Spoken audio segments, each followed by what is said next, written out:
नमस्कार दोस्तों, उद्यान एक्सप्रेस में आप सभी का स्वागत है। आज हम पहुंचे हैं अबोहर शहर के उस स्लम एरिया में जहां जाना तो छोड़ो, कोई बैठने तक को तैयार ना हो। कूड़ा उठाने वाले लोगों का घर, हर जगह गंदगी से भरी पड़ी गलियों में, सर्दियों में ठिठुरते खेलते बच्चे और इनके बीच लोगों को गले लगाती मेघा चराया। दूसरा दृश्य देखिए, एक कच्ची सी जगह पर झुग्गी के पास खुशी खुशी झाड़ू लगाते नन्हे हाथ अपने भविष्य की क्लास संवारने की कोशिश में दिखे।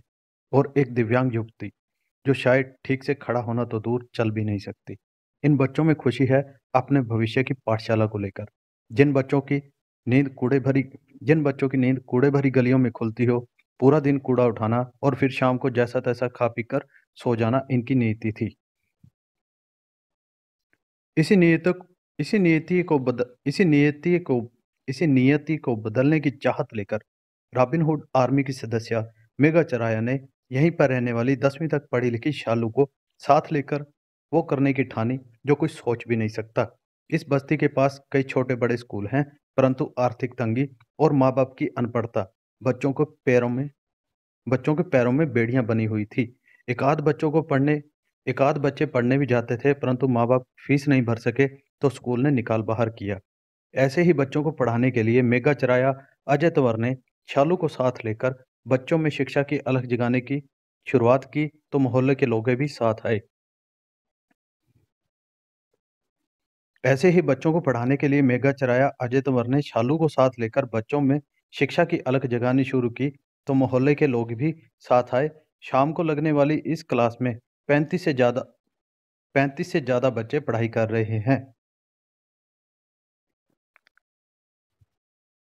हमने जब बच्चों से बात की तो उनमें से एक ने बताया कि माँ-बाप फीस नहीं भर सके तो स्कूल छूट गया, परंतु उनको गम नहीं, क्योंकि उन्होंने ज़िंदगी में जो नहीं सोचा था, ऐसा प्यार रॉबिन हुड आर्मी की एकेडमी से मिला।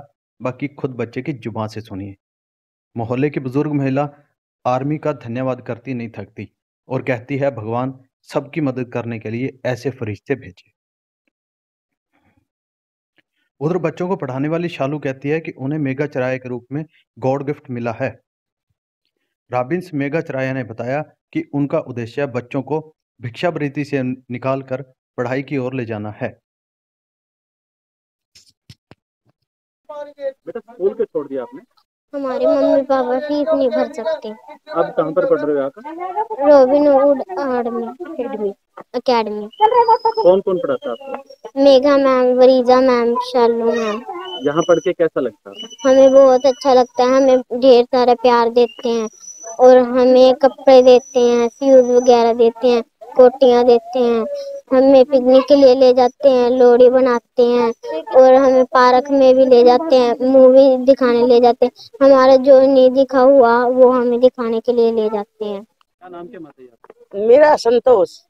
यहाँ जो इस संस्था ने काम शुरू किया है वो कैसा है? बहुत बढ़िया बेटा, बहुत फर्स्ट काम किया इन्होंने, हमारे को बहुत अच्छा लग रहा है।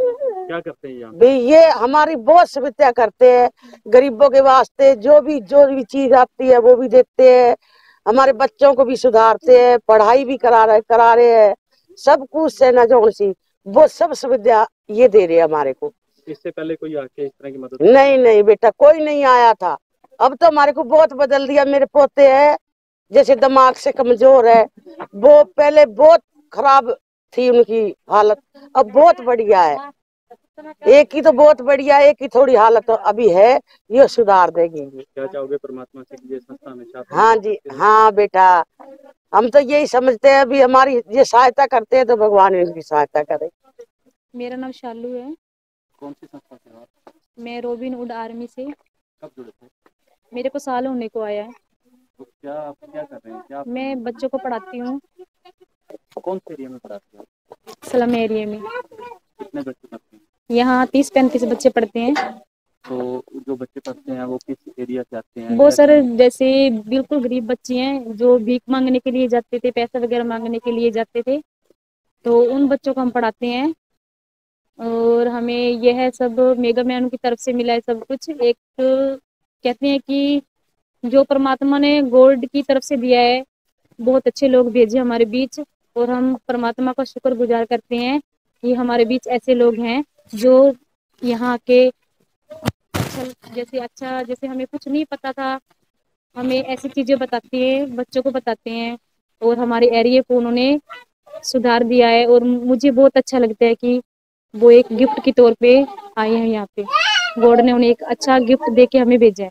सर मुझे सबसे ज्यादा यहीं पे बच्चों को जरूरत लगी कि एजुकेशन जो हमारा राइट है, हम जिसको कहते हैं कि एजुकेशन के बिना हमारी लाइफ नहीं है, तो वही राइट इनको भी तो मिलना चाहिए।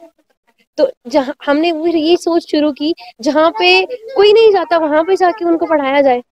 तो जब हमने यहाँ पे आके देखा, तो आप रोड पे देखते हो और कह देते हो कि हाँ बच्चे तो पैसे मांगते हैं, बट आप लोगों ने में से किसी भी ने भी जो अबोहर में रह रहे हैं या और भी सिटी में रह रहे हैं, कभी उन्होंने उनके घर पे जाके देखने की कोशिश नहीं की कि बच्चे पैसे मांगते ही क्यों हैं। तो यही हम लोगों ने किया अपनी ऑर्गेनाइजेशन में। मैंने सरप्लस फूड के साथ साथ इन बच्चों के घरों में जाना शुरू किया, इनकी फैमिली से मिलना शुरू किया कि वाकई में इनके घरों में प्रॉब्लम क्या है। तो देखा जाए तो इनके पास पर्टिकुलरली इनकम नहीं है, ये इतने इनके घर पे है, हर एक फैमिली में 4-4 5-5 बच्चे हैं, जिसकी वजह से वो उनकी फीस नहीं अफोर्ड कर सकता है। तो हमने सोचा कि इन बच्चों को हम पहले तो बेगिंग सिस्टम से दूर करें। इनके पेरेंट्स को हमने अवेयर किया, इनके बच्चों को बैठा के उनको समझाना शुरू किया कि पैसे मांगना बहुत बुरी आदत है। अगर आप पढ़ोगे, आप अगर अच्छे से आज आप पढ़ लोगे ना, तो आप कल को बड़े ऑफिसर्स बन सकते हो। यहाँ जो टीचर मिले हैं उनका क्या योगदान रहा? सर सबसे पहले तो मैं ना यहाँ पे जो शालू मैम है उनको ही इंट्रोड्यूस करवाना चाहूंगी। तो उनकी खास बात यही है कि वो इसी स्लम एरिया में से ही है, और सबसे खास बात उनकी ये है कि वो ऐसे माहौल में रहने के बाद भी, उनके पेरेंट्स ना होने के बाद भी, उन्होंने अपनी लाइफ में सरवाइव किया और वो 10th तक पढ़े हैं। और उन्होंने हमें आके खुद बोला कि मैं आपका सपोर्ट करूंगी, तो मैं आपको आपके साथ बच्चों को पढ़ाना चाहती हूँ। इवन हम उनके घर में ही बैठ के उनको पढ़ा रहे हैं। तो सबसे बड़ा जो योगदान है वो शालू मैम का ही है कि वो, हम बाद में उनकी सोच बदलेंगे, वो खुद हमारे साथ अपने ऐसी बिरादरी की सोच बदल रहे हैं। और एक और मैम है वरीजा बत्रा, तो वो भी स्टूडेंट है, तो स्टडी कर रहे हैं। जैसे उनको पता चला कि हम लोग ये चीज कर रहे हैं, तो मैम यहाँ पे हर रोज 2 घंटे आके बच्चों की क्लास लगाते हैं। और इसी के साथ साथ यहाँ पे गौरव शर्मा सर भी आते हैं, जो गर्ल्स को वीक में 2 डेज सेल्फ डिफेंस की क्लासेस दे रहे हैं।